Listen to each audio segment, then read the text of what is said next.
দেখে মনে হতে পারে আকাশ থেকে নেমে আসছে অসংখ্য আলোর ছটা। কমলা রঙের এই আলোয় অন্ধকারও হয়ে উঠেছে আকর্ষণীয়। তবে এটি কোনো মনোরম দৃশ্য নয়। ইতালির মাউন্ট এটনা আগ্নেয়গিরির উত্তপ্ত গলিত লাভা।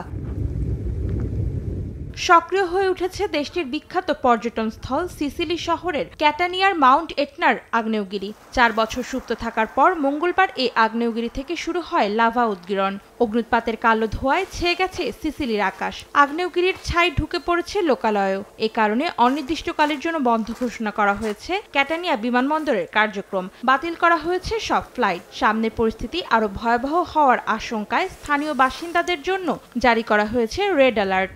নগদের কাছে সব গ্রাহকই প্রিয়, তাই তো সারা দেশে ক্যাশ আউট চার্জ সবচেয়ে কম।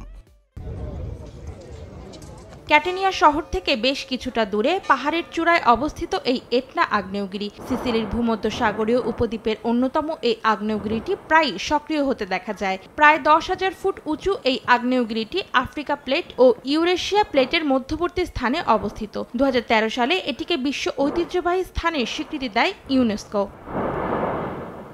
অন্তরা সেন, সময় সংবাদ।